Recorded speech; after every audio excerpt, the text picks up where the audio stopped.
talk, identity, and access management.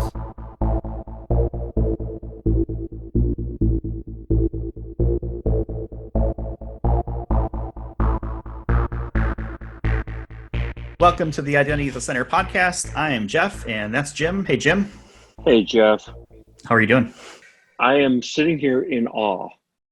Sitting here in awe of you. Presentation you gave today and a roadmap slide that you created with the sliders. I mean, come on. That was awe-inspiring, Jeff. So for everybody who's listening, and I'm going to try and create a visualization.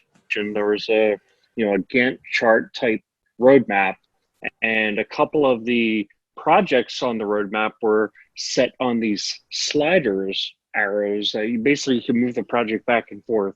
I've never seen it done before, and it worked. You nailed it. Well, I'm going to tell you right now, that is an extremely low bar. I'm happy that I hurdled it, but it was nothing special. It was basic PowerPoint, at least, for me, I guess. But thank you for that, I guess.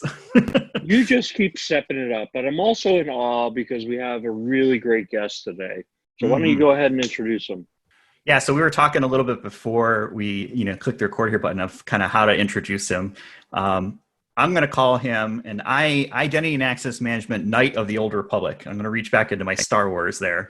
Kind of an IAM Jedi. He's been around in the IAM space since '84, the year my beloved Chicago Bulls picked up Michael Jordan. And his name is Jackson Shaw. Welcome to the show, Jackson. Wow, I have a new signature, I think, now. IAM Jedi. That is amazing. Thank you. It's great to be here. The thing was also, Jeff, just to qualify, you meant 1984, not the year 84. This is correct, 1984. So I imagine Jackson walking around in long, brown, flowing robes like Obi-Wan, and somewhere in his hand is a FIDO token that glows, and he's getting all kinds of stuff done. So Jackson, how did you get into IAM? Well, serendipity, I guess. My whole life I wanted to be a chemist. I had this dream from the time I was like literally 5 years old, and went to the University of Ottawa in 1980. And my first quote science course I had to take as part of that was a course in Fortran. And I don't know what it did, but it flipped a switch. And I thought, wow, this computer science stuff is kind of cool. And ended up changing my major to computer science. And I worked at the University of Ottawa for a number of years, and then joined them full time, and spent some time as a application analyst, and then a systems analyst before I left. And one of my jobs as a systems analyst, when I walked in the door up in the mainframe, the mainframe days, boy, was, hey, we get all these students that come in every September, and why don't you figure out a way to create accounts for all these people, and just build something. And I said, okay, cool. So I went off and did that. And noticed I didn't use the word provision because that never existed back then. And I created this system to create all these accounts. And a few years later, off I went to another company, or I went to a private company, or sort of a government company actually, called the International Development Research Center. And that was in 1993. And I had two really interesting jobs when I got there. The first one was, can you convert us off these telex systems? And gosh, look that up if you guys don't know what it is. But can you get us off these telex system onto this new thing called email? So I did that, which was an amazing project, because when you talk about ROI, and we talk about that in this business and many businesses, we went from something around the range of $100,000 a month in telexes to literally $100 a month in email costs. So it was a huge cost savings for the company I was at. And then the second project was to figure out and install a local area networking system. And we chose a product called Banyan Vines. And back in the mid 80s, man, that was the cat's meow, the mid 90s. That was the cat's meow when it came to local area networking. And in fact, wide area networking, and they had a distributed directory system called Street Talk. So I learned a lot about directories and email. I had the pleasure of going to Singapore in the 90s, and Delhi, India, working on 9600 baud modems and doing directory synchronization and transferring binary files. and just learned a ton about it and started working with a little software company in Toronto called Zoomit Corporation. And the guys at Zoomit, a good friend of mine, later became a good friend of mine, Kim Cameron. I loved what they had done around Banyan Vines and helping with directory synchronization and email synchronization. And I decided to join them in 93 and worked with those guys. And Kim, such a great mind,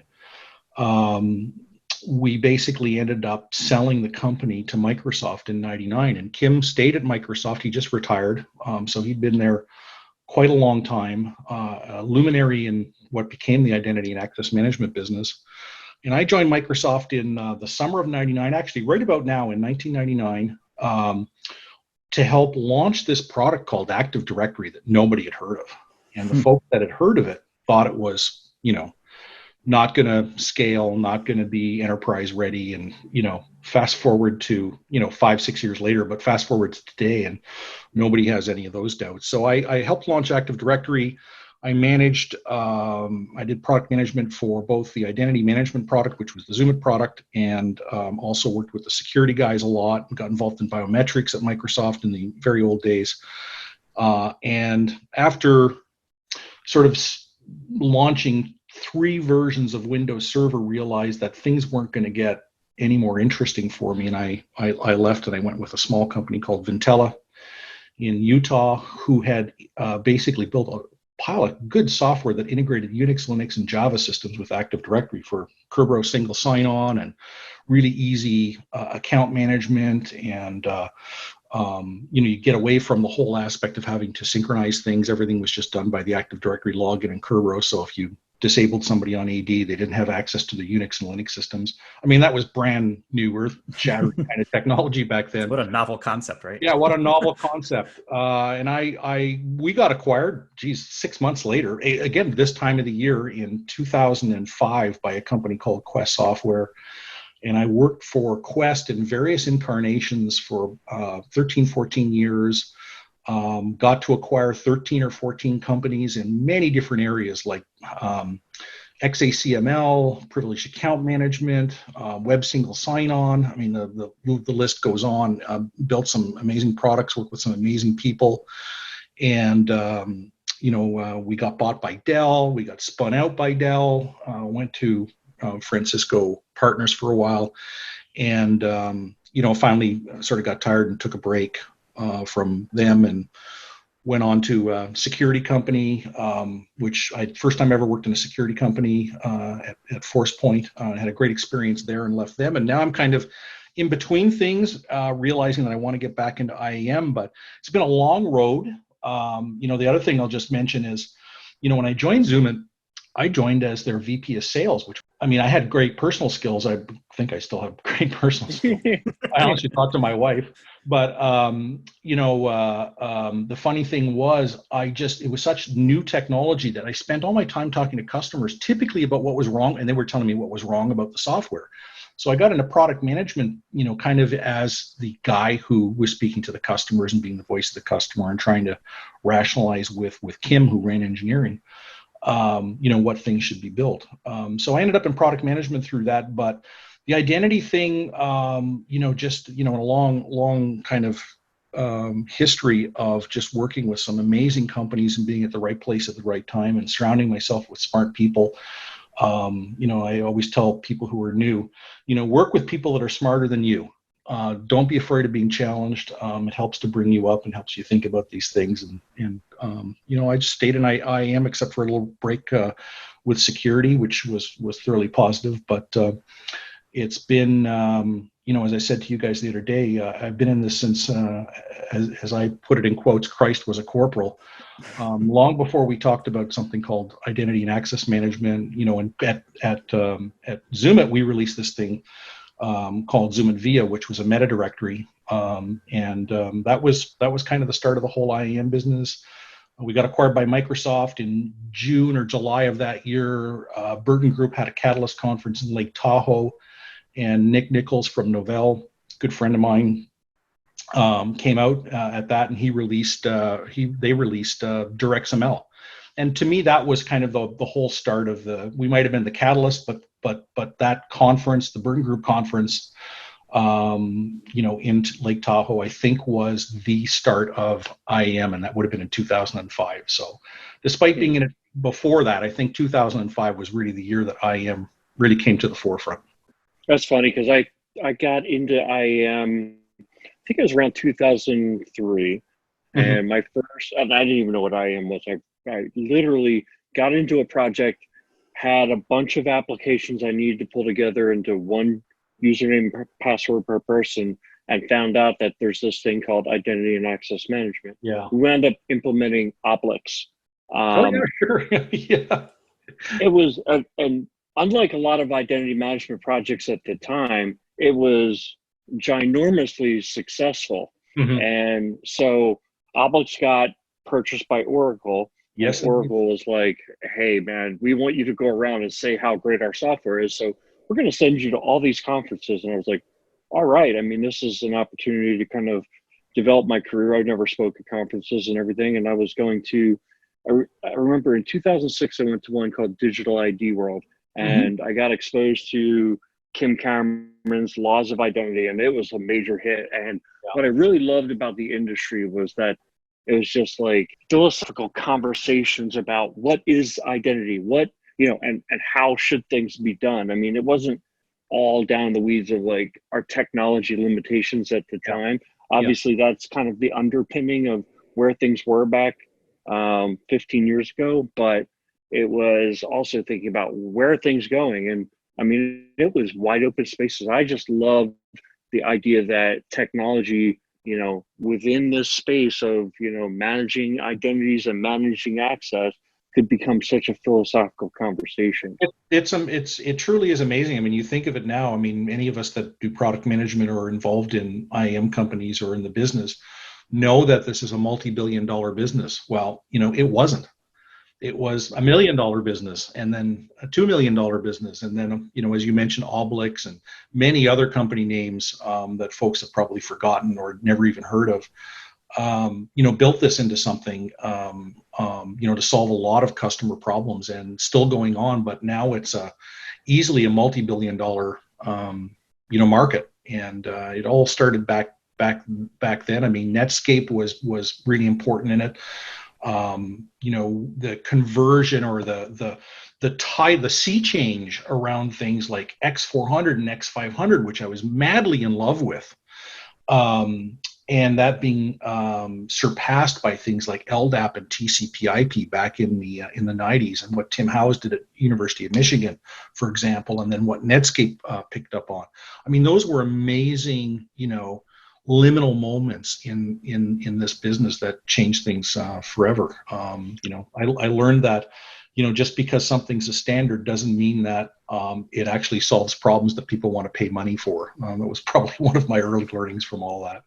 I mean, here's a name from the past for you. So Gordon Eubanks was the CEO of Gordon Eubanks. Probably haven't heard that name in a while, right? Oh my God! He came out to my office in New Jersey and took me and a couple of the folks from my company out to lunch and just talked about identity. And it was like, someone said later, like, that guy's a billionaire.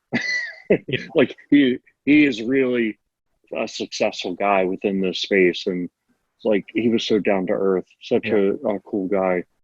Yeah. Gordon and many other people back then, went on and sold companies or bought companies, and some of them I still hear of or run into every once in a while at the conference. But a lot of companies from back in that day at the start of this whole thing have long moved on. I mean, you mentioned Oblix, which was huge in its own right, and went on into Oracle. But many companies back there that were very important and intrinsic to what has become identity and access management and identity governance. Yeah, there's so many stories in this, and based on your answer, I'm going to say, and this goes back to my theory that IAM chooses you don't choose IAM. So I think what I heard is that IAM chose you, and that puts another one into my column. I would 100% agree with that. I mean, we could talk for hours on the topic, and I think someday I might sit down with some of my old colleagues and just try to think of all the old names of the companies that came and went and where folks went. But yeah, I think IAM chose a lot of the people at the start, and probably chooses a lot of people now. Mm-hmm. I know that's certainly how I fell into it too. Yeah. So I want to ask you a question around Active Directory. Being part of that initial rollout and knowing how prevalent it is, right? It's essentially the Kleenex of directories, right, for organizations these days. Was it? How was the product launch of Active Directory itself? Was it ready, or was it launched and you knew it was going to be a few years before it really kind of would hit, or did you think it was not going to hit at all?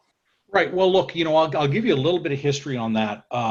First of all, I'm not going to say that Microsoft operated any differently than, some companies operated then and today, which is, you launch products before you're ready. You're forced into, a date-based release sometimes, and those things always have problems. And that, was it Microsoft or anywhere else? But, I mentioned that one of my first, things at IDRC was implementing Banyan Vines, and I got to, I just had such a wonderful time with Banyan. I became the president of the Association of Banyan Users Canada, and then a few years later, the president of the Associations of Banyan Users International, and had a great time doing that. And I met so many of the Banyan executives, including this guy named Jim Alchin. And that's Alchin, Aalchin. And Jim was the VP of engineering.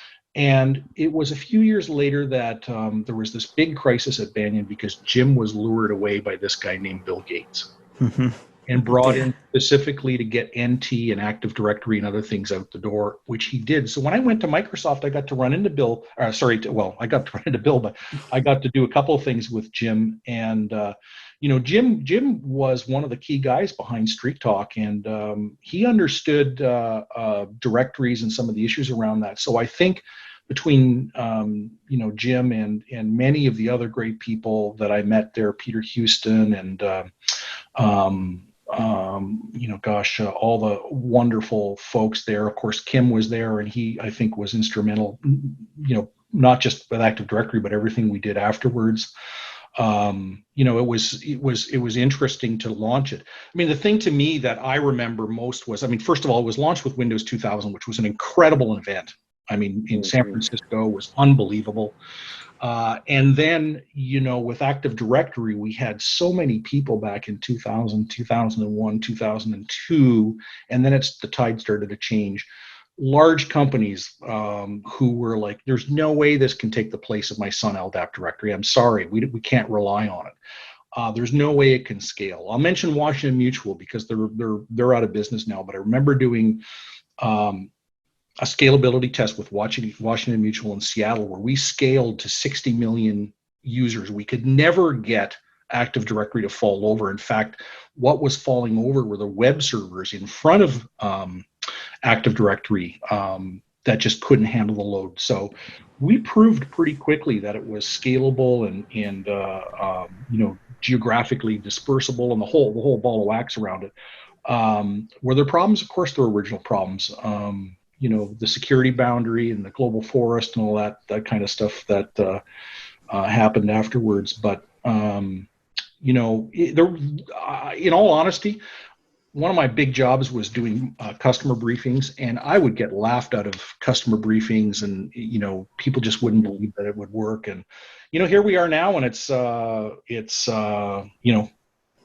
thing. Azure in some ways, or Azure Active Directory has supplanted it, but in some ways, but for many, many years, it just became de facto. So I want to share a personal experience. So sure. I really wish I knew you back in like 97, because I was sitting there reading books and trying to figure out, what is this TCP/IP? What is a Win server? Like, and I'd learn a little bit, but I think one of the things about being in IT or being in IAM is that you have to like to solve problems. And so yes. Once I found out, I don't understand that, I would just read, try to figure it out. I had a home network. I'd break things. I'd be up all night trying to fix them. But I went and got my MCSE plus internet in the NT4 space. So that's 9 exams. Mm-hmm. But I remember the first was NT Workstation, then NT Server, And half the questions on the exam were how to do things with NetWare printers and NetWare, how to connect to a NetWare server. Right. And so, but it was like getting a college degree at the end of it. It was like the market was just, everybody was starting to deploy Windows. And if you had your MCSE, I really had like no real world experience in the enterprise. And so I got my first gig with the Pennsylvania Department of Transportation as a contractor. Mm-hmm. And my boss was a master CNE. For those who don't know, that's the NetWare certificate, the equivalent NetWare certification or Novell certification. And my boss, he had a lot of real world experience, and he just kind of was like, "This Windows stuff is never going to happen." Well, look at it now. Well, I think the problem with the launch was there wasn't that you didn't do a Friends video like you did for Windows 95 to get that out there. Right. Well, that was one of the. I learned so much at Microsoft. Man, it was a tough place to work in those days, but I learned so much, and product launches were always amazing. You mentioned TCP/IP, and it brought back the memory of having to figure out which TCP/IP stack we wanted to buy for our computers. I mean, can you imagine you actually paid for TCP/IP back in the day? Well, yeah, there was a time too when you would buy a computer and it was like you connect to AOL, and then nobody buys AOL anymore. But I do find it, hilarious when somebody gives you their email addresses at AOL.com. Like, wow, you must have had that email address for like 30 years. Yeah. And that was back when internet was by the hour. It wasn't internet, right? It was more like bulletin board systems like AOL, Prodigy, CompuServe, those sorts of things. And that's, if you grew up in the day and age and you knew what 300 baud was, or 1200 or 24 or 9600, or how your world seems so further expanded when you went from 24 to 9600 baud. You definitely remember all that stuff. Yeah, and I think one thing we've just proven that we are old. I know. But for the folks who had enough history lesson, Jackson, where do you see things going? I mean, what's the next big thing? Oh wow, next big thing. IAM. Yeah. No, I'm thinking specifically about IAM. Well, I've been giving a lot of thought over the last little bit. I mean, I've been off work for now about a month, and I've been thinking a little bit about it. But also before that, thinking about a number of different things that have been changing. And I'll mention a couple things. One is I still cannot get over the fact that we haven't solved the password problem. We keep talking about it. Companies passwords are still a problem. Yeah, they're still a problem, and companies. I thought they died. Companies come out and talk about how they've solved it, but the fact of the matter is, I think it's still a huge problem. I do believe, just to segue into a couple topics, I do think that what Apple has done around biometrics and facial recognition and tying things into Face ID and Touch ID is incredible. I think the fact that Apple signed on to FIDO2 and web authentication and Safari, I think is also amazing, going to really help with that. Not that other folks aren't doing similar things, but you need someone who's a market maker, and Apple is a market maker. They legitimized biometrics. So I'm really hoping that what they do in FIDO is going to help us with passwords. So I'm thinking, that's a great thing. I love what FIDO stands for, but I just can't tell you how many problems. I have a desk full, and I am not kidding. Last week, I got 2 FIDO authentication tokens from 2 different companies, neither of which I could get to work properly. Neither of which I could get integrated properly with all the programs I was working with, except for one particular program. So this whole aspect of physical tokens really is a downer. I think the biometric aspect I love.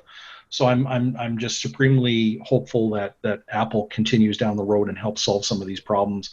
I use Apple in my whole life except for my desktop, and I think I mentioned to you guys the other day that I was thinking of getting a MacBook of some nature, and maybe that's sort of the future of the password. The other thing that I had this discussion a while ago. We were talking about ITSM. Which for most folks is in today's age is ServiceNow, but before it was things like BMC and Remedy. where ITSM is typically the last mile for IAM. So for something that you can't manage through some kind of a program, send it off to the ITSM thing and say, Jackson needs his badge, ship him a badge or whatever, and it goes through workflows and approvals and all that kind of stuff. And the thing I've been thinking about recently is, if this statement, and I do truly believe it, that 99 out of 100 RFPs ask for ITSM integration, and based on some research I've done recently, that from a cloud perspective, 95% of all of these things are talking to ServiceNow from an ITSM perspective if it's a cloud-based ITSM. I start thinking to myself, okay, so you've got 95% of all of these implementations are going to ServiceNow, and you start doing some research on ServiceNow, which totally blew me away because I didn't know anything about them. They've got a whole platform called the Now Platform. So my brain goes to, what if instead of ending IAM at ITSM, we start IAM at ITSM?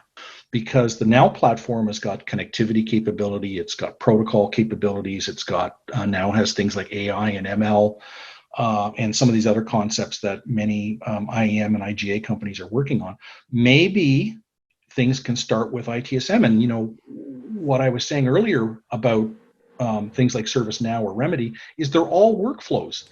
They're all taking tasks, doing something with them, getting them approved, routing them, having folks click the button that they're done, go on to the next person, et cetera. They've got a huge history around that and a huge capability around that, which in a lot of ways, if you think about IAM and you think about identity governance, a lot of that is about workflow and approvals. So part of me is wondering if ITSM is the place to start IAM instead of the place to end IAM. And that's why I'm very interested in there's a company a friend of mine is CEO of presently called Clear Sky, and that's with an E on the end of sky. I think they're doing some really interesting stuff. I've done a little bit of work with them. So I think that's just a very, very interesting area for me. The whole biometrics thing I think is really interesting, and how that helps solve the password problem. If those two things, I think we have a long way to go. When I started in this, I remember sitting down with Kim and Andy Ball, who was our CEO at Zoomit, and talking about how do we get partners involved in our product. And the discussion degraded into this: we have to make the product hard and difficult to implement if we want partners to help push our product, because they make their money on the services side. And it was just the opposite of what I was what I felt we should be trying to achieve. And this is back in the 90s. I'm thinking about, the ease of use and what then we never talked about customer experience, but what became customer experience and user experience. So one of my biggest, issues I still have from day one when I got into this business is how costly it is to get these systems implemented. I've seen many companies who over this 35 year period have a tide change. They had CA, they rolled it out. They brought in IBM, they rolled it out. They brought in Microsoft, they rolled it out. They brought in somebody else. And I mean, it's not hard to come across a company that's done 4 different implementations over 10 years, 12 years, what have you, throwing it out for various different reasons. And I would love to see that change. I would love to see IAM get built in a way that's, in the way, I think about this in my brain, and I'm going to write a blog post about it, is like riding a bike. You get on your bike, you learn how to ride the bike, and then when you go to a 3-speed or a 10-speed or a 21-speed or a racing bike, you still know how to ride the bike. So why can't we build a system, or why can't we base something on a system where you get on in the basics like workflow and creating connectors and doing approvals and doing governance reports and things like that are all just part and parcel of riding that particular bike. And you go over to the next bike, and guess what? All those things are still there, the same flavor. You might get a few added things, 9-speed instead of 3-speed, but basically the concept of riding the bike is still there. And that's one of the biggest problems I think right now I'd love to see solved. And there are companies, Clear Sky is one of them, but there are companies that are thinking about this. How do you make this easy for a company to implement. And when I look at practitioners like yourself and myself, I mean, learn something once. Like, one of the biggest problems today is you start off with, let's say One Identity, the company I used to work at. You start off with their product. You need to find a One Identity partner and One Identity consultants, people who understand One Identity. And if that company throws out One Identity at some point for some valid reason, or maybe an invalid reason, but either way, and they bring in, let's say, Oracle's identity product, you got to go out and find Oracle people and Oracle partners, and you got to train all your people internally on Oracle. They got to forget what they learned about One Identity. That just horrifies me to this day. And I just, as I'm sort of nearing the end of my career, and trying to figure out, which companies and how we could sort of get closer to making this more like riding a bike. And maybe the next generation, we'll get to that point. Yeah, I see things like low code and no code, right? That's kind of where I see things are going. It used to be customization versus configuration, but even configuration was still code, right? It was some JavaScript or HTML or CSS, right, to get things the way you want them. But I see things like low code, no code. There's Skim that's out there, which really kind of only addresses kind of cloud as a standard. But it would be nice to have, identity management as Lego bricks, right? And you're reusing some of the same Lego bricks and concepts throughout to be able to do different things, right? Whether it's one product or another. Exactly. I want to say that it does seem to me that a lot of solutions that gain a lot of popularity start out simple, that they're very intuitive. And the two that jump to mind are Okta and SailPoint. And what happens over time is that companies want to take over more and more of the market share. So they try to take on the harder use cases and the advanced features. And that's where the products start getting very complex. And that's where companies, there are more companies out there that need IAM than there are IAM experts. And then you have the few IAM experts that generally get into consulting because they want to do this full time and et cetera, working for a consulting firm. I can speak from experiences. It has this obvious benefits. Companies ultimately end up with software that, if they just want to do the very basic use cases, they could probably figure out how to do it on their own. But then to do the more advanced stuff, Jeff and I we've worked with, a dozen companies a year or more. And, so we worked with a company last year and they had like 100 mainframes. That's totally different than most of the other companies that we work with. And, a lot of the IAM solution vendors want to get into that company, and they have to, have their product be able to work with that crazy legacy environment or whatever you might find. And that's, to me, that is where like Oracle, CA, and IBM, if we go back to that history discussion back in like the, mid 2000, that decade, they were trying to be heterogeneous. We were the best in the heterogeneous environment. We support RACF and Active Directory integration and network integration. There's nothing you can find, Lotus Domino integration. There's nothing you can find that we can't integrate to. Well, to do that requires complexity. And then when you insert complexity into your product, it necessarily makes it harder to deploy. And then somebody comes along like Okta and says, all we do is SAML single sign-on. And some companies are like, that's all we need. And other companies are start to say, well, we would love to get the benefits of being on something simpler. We're going to change our application. We're going to change our IT footprint to work with that. And so that's how the market kind of picks the winners and losers, because I think when things start to get too complex, then something simpler comes along, and the market wants simple. It wants elegant. It wants something that they can manage themselves. Yeah, but even with the two companies you mentioned, both of which I know lots of people at, but Okta or SailPoint, if you're an Okta expert, your skills aren't going to transform to being a SailPoint expert, except at the very basics of what is an identity and what are some of the issues around identities, like email addresses and passwords and authentication and stuff like that.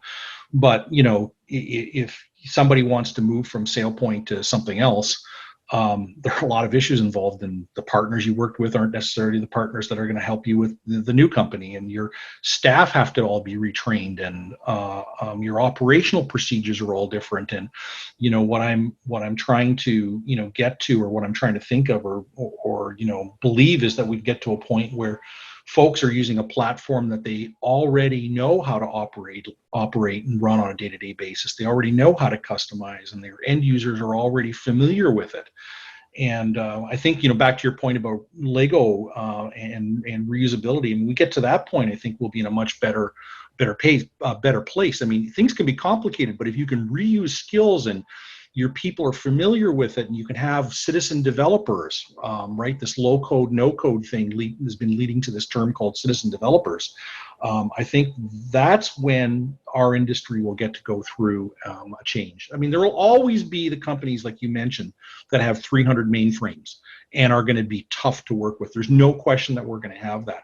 But I just personally believe 85% of the companies probably could be have their IAM and IGA problems solved by something a little bit more basic, and that's what I would like to hope that we can still strive for and achieve someday. Yeah, the challenge I see a lot of times is companies, and maybe even teams or business units within companies, think they're special, and they're not really. I hate to break it to them, but their use cases and what they're trying to do, really isn't special, and they could absolutely move over to a standard. And someone may or may not stick up within the organization and say, no, we're going to do it the standard way. Or someone may say, okay, yeah, go ahead, you can do whatever you want. And that becomes this, well, they're the special, they're the special circumstance. And now nothing works, with them because they've gone so far beyond the rails that everything is customization. So getting back more to standards and the basics, I think, helps out a lot of organizations get out of that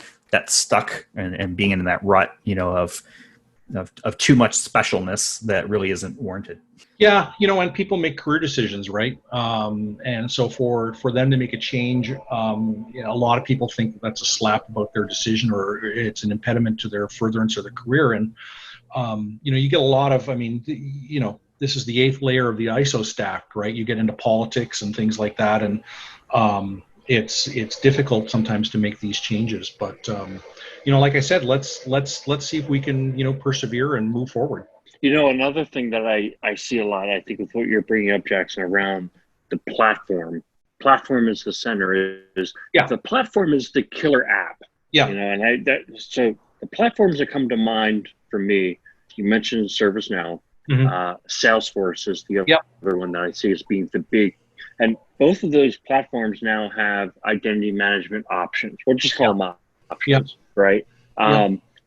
So if your organization feels that platform is where you want to be, then extending into those IAM options can make sense. But you have to, that's the decision that has to be made first, is like, we want that platform, especially when it comes to Salesforce. In other words, we're going to be a Salesforce shop. We're going to build our applications at Salesforce.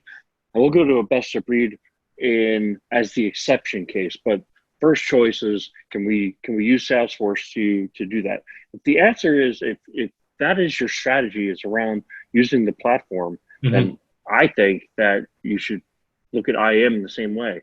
Can we achieve what we want to achieve with the IAM tools in that platform, or partners of that platform, et cetera? If you're going with a full best of breed model, especially right now I'm talking customer IAM, or I'm thinking customer IAM, going with the best of breed model, I think then you also have to take a best of breed approach to IAM, which doesn't mean that you don't look at, say, Salesforce IAM, but you don't give it necessarily the Salesforce first approach. It's an option, just like the other tools, like I was about to say Obelisk, but you might want to look at, say Okta or Ping or FortRock, et cetera, on equal footing. No, I hear you. And we went through that phase of the argument of the suite versus the singular tool to solve a singular problem a number of years ago, and I think that's still a valid argument to have. But I do truly believe in the platform. You just have to look at Azure and what they've done, what Microsoft has done around Azure and the platform around that, and all the underpinnings that they're building into Azure. AWS or Amazon and AWS to some degree is similar, and you mentioned both ServiceNow and Salesforce, who I think are up and comers on the, at least on the identity side too. So I do think in the long run, all of those options will become more hard to overcome because people invest millions and millions of dollars in those four platforms, and we're going through vendor consolidation, we're going through remote workforce stuff with COVID now, and there are a lot of reasons why when companies have spent that kind of money on either of those four platforms, why they would want to further spend money and cement them in with other things that are sort of around the edge, like identity and access management or governance, at least in my opinion. We'll see if it happens, but that's kind of the way I feel about it. Let me throw another curveball kind of question at you. So Yeah. do you ever find that, we used to always do these buy versus build analysis, and they kind of got out of vogue because it's like, why would you ever want to build it? But more recently, I've been having a lot of customers ask for a buy versus build analysis, especially when it comes to customer IAM. Do you ever feel there's a scenario where build actually does make more sense? Well, so the answer is yes, and I'll give you kind of the two things that pop in my mind. The first one being, sometimes you're at the leading edge of a problem, and nobody in the industry, in the commercial side of the world, has picked up on it yet. And one great book, and I highly recommend it to folks. I mean, I think a lot of people have read it, but if you've read Walter Isaacson's book about Steve Jobs, his biography, one of the points somebody said was, well, how many customers did you talk to when you were, building and designing and thinking about the iPhone? And he said, none. Customers don't know what they want until you show it to them. And I thought, wow, that's a pretty amazing statement. And in some ways, a lot of these problems, like IAM, didn't start as an IAM problem. It became, the industry became IAM. So one thing is, I think sometimes, build makes sense in that particular case. The other thing where it makes sense is where, if we just talk about platform for a second, if you think about CIAM, customer IAM, there are many companies out there that specialize pretty much solely in customer IAM. But if you look at something from a platform perspective, you look like at an Amazon, or you look at Azure with their B2C offering, you could leverage the platform and all the capabilities of one of those platforms, and in quotes, build some of the specialized UI you might need, or some of the specialized back-end things that you want to implement, but still leverage the platform. So it's not really buying, it's not really building the whole thing. It's buying, it's spending money on part of it. And I think a lot of people are missing that point. They think that might be all about buying or building themselves. But you look at something like Azure and how scalable it is, and the fact that they've got a B2C offering, or AWS and how their stuff scales. Why not build a CIAM platform on top of that? And there are some companies that have done that, and then there are some companies also that just totally specialize in CIAM. And you could have a discussion about which is better, which I would say is probably based on the circumstances of the particular company that's buying. But you get into that whole thing again, like if we just talk for one more second about platform, you get into the whole thing. Can I find someone who understands Azure or AWS and DevOps around those things, and security around those things, and this particular feature or module, or that particular feature or module, versus somebody who's going with a vendor who only specializes in CIAM and they're not a platform vendor? I would say that I could find more partners that know Azure or AWS. I could find more people who've been trained and have got the certifications on those things than on some other company that specializes in this. So I think that the buy versus build is really interesting. It's definitely build when you're at the very start of a problem. Like, I'll give you an example. I don't know if companies are doing this, but one thing I've been thinking a lot about where there's a lot of problems is the security differences, the impedance mismatch between security in AWS, Azure, rack space, and all these different things that are built on top of these platforms. Like, how do you make sure that Jackson's files in Google and in OneDrive and in iCloud drive, et cetera, all of the right security. How do we manage this, the confidentiality of files? Because I might be storing, a company file or financial data on one of these different systems. Like that to me is a very, very difficult problem. Do I want to, and I've seen companies who have built solutions to help solve that. But is that something that they should be doing? It's really, really tough. So that's like, for an example, something where I would hope that somebody in the commercial world would come out and say, okay, I've got a product that's going to do that. Maybe they've got that now. I don't know. I haven't looked at that in the last, say, year or so. But I think some things you have to, when you've got these kind of problems, you do have to build. But I think there's a lot of reasons why I would rather want to buy first if I could, and on a platform, buy a platform. Well, I think part of it too is, the organizations need to figure out what business they want to be in, right? Do they really want to be a software developer, right? If you're baking bread and that's your business, why would you want to take that on? If it's not your core business, you got to think really seriously about why you got to do it. There's got a huge advantage to you for doing something like that. And sometimes it's, those problems get solved by a company, and that those people who solved it spin out and create the commercial product that solves that problem. And you know what? That's awesome when that happens. I know we're coming up here at the end of our time, and you've certainly been gracious with it. So Jim and I both appreciate it, as well as our listeners. Yeah. Before we wrap up, what are things that people who are in the IAM space can do? Read, watch, listen to, whatever. I mean, obviously, other than this amazing podcast that we have. Well, this is number one, right? So number two, what are some things that you could give maybe to people who are listening to help them educate themselves in the space or just get better? Well, look, I think folks that have been in this business know about companies like Gartner and Forrester, and they've got either smart people, or they've got the Gartner IAM conference, the Gartner Catalyst, which is, I talked about Catalyst. It was the Burton Group, and they got bought by Gartner. Amazing conferences to go to, but, thousands of people. Smaller conferences that I think are really super, and the reason I think they're really super is because you run into, or you can meet and walk up to the cognoscenti of the identity and access management world. Kuppinger Cole has an identity conference, and Kuppinger, I'll just spell it Kuppinger, Cole, COLE. They've got a YouTube channel. They've got a CIAM conference. They've got a security conference. They're relatively small, and pretty much the industry luminaries or major folks, major players go to those. I went to the Kuppinger Identity Conference for years and years and years. Another one I'll mention is the Identiverse Conference, another really important conference, or great conference to go to. Gary Rowe, who is an old friend of mine, I'll put a plug in for him. He used to be at Gartner. He's created a company called TechVision. They're wonderful. I like to ask people sometimes what books they're reading, and I'll just mention a couple that have been very helpful for me. When I was at Microsoft, I did not know how much I would end up doing public speaking and everything, but one of the best books I read was a book called Power Presentations by Jerry Wiseman, Wissman. Just about how to do presentations and how to present yourself and how to build good PowerPoint decks if you're doing PowerPoint like I did and still do. It's just a great resource.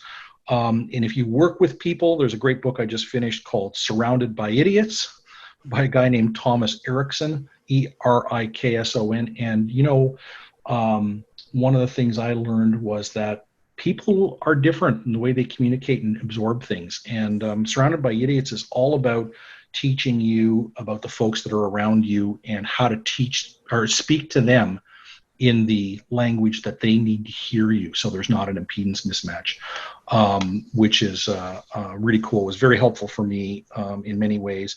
And one or two last books that I'll just mention really good if you're interested in how Netflix rose to its greatness and the people behind it. Patty McCord wrote a book called Powerful. I saw her present and talk about that and was just amazed by it. And another one by Patrick Lencioni called Death by Meeting, which is all about doing meetings in a Scrum methodology, 5 minutes, 10 minutes kind of thing, where you do roundtables real quick, basically stand-ups, which is pretty cool. So I think there's some books I'm reading. The ID Pro Alliance of people who are all about identity management professionals is pretty good too, and the Kuppinger Cole Tech Vision, Gartner, Forrester. If you haven't heard about Magic Quadrants, then you definitely haven't gone to a Gartner conference, or you haven't spent enough time on Gartner. And then of course Identiverse. That's my main places where I go to learn the cool stuff that's happening around identity and access management. Yeah, I think Jim and I we're both big fans of Identiverse, and that's where ID Pro spun out of. So I'm a member of that as well, and I serve on the nominating committee for the board, which is very cool. Kind of get to see how that works. Awesome. I have not been to an Identiverse conference in a few years, mainly because just the companies that I've been with have not been participating in them. But when and if we ever get back to traveling and going to conferences in person, I plan on being at the next one. So, well, I think it's easier now than ever, right? With all the different methods of ways to get information. You've got YouTube, you've got all the websites. Yeah. Right? I mean, it's so much easier than it used to be, right? To get up to speed on things. And, you can find a 5-minute YouTube, primer video on, SAML, right? And okay. Oh, I know. It's amazing. You're not looking to be an expert. That's a great way to just at least know what it is, right? Yeah. And just last thing about Coopinger Cole and their YouTube channel, which I was on just a couple of nights ago, they recorded a lot of their keynote sessions and a lot of their great sessions at their different conferences over time. So you can go in and you can see a guy like Kim Cameron talking about the future of identity and just play that, or other folks. And I think to your point, YouTube is just an amazing tool for that. And when it comes to being able to communicate that kind of information, especially in shorter sound bites, it's awesome. And as professionals, we should all use it more. It's a great way to find out anything, to be honest. Well, that's great. I appreciate it. And we'll try to put some of the links to some of those things. I know people may be trying to furiously jot those down as I was and failing. And, we'll get those into the show notes so that people could reference them there. And, Jackson, this was a great conversation. Really appreciate you spending the time with Jim and myself.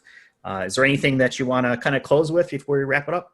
No, I mean, you can follow me. I'll just plug myself. I mean, not that I'm really plugging myself, but, I am on Twitter, Jackson Shaw. LinkedIn, if you want to connect with me, Jay Shaw is my ID on LinkedIn. And, I'm happy to, help people. I mean, biggest part of being, kind of my age and where I am in my career is I love helping people and giving guidance. And, if you want to bounce ideas or just ask questions, feel free. And I'll, happy to pass you guys some of the, the notes about these places I mentioned. But I just wish everybody luck. And, there's a lot of great people out there that want to help you, that have been in this business for a while. So, and I appreciate the fact that you guys are bringing a lot of those people on. And, it's a great business to be in. I mean, there's nothing better, at least for me personally, to solve a company's problems and help them be better, and just make them successful. I mean, my boss at Zoomit, when I asked him, what am I supposed to really do here? And he said to me something I've never forgotten: help your customer get promoted. Yep. And if we all think that way, we'll be successful. Yep. It's definitely a fraternity, right? Or whatever word we want to use, of all the people in IAM space. And, we're built on the shoulders of the people who came before us. And, the people who are rising up in the ranks now, right? They're the ones who have, who knows, their Active Directory might have already been replaced, and exactly. We just don't know it yet. Yeah, exactly. Well, words of wisdom from the IAM Jedi. Thank you. All right. Guys. So I appreciate it, Jackson. So thanks for listening, everybody. You can catch us at identityatthecenter.com. And with that, we're going to go ahead and leave it for you, and we'll talk to you in the next one. Thanks.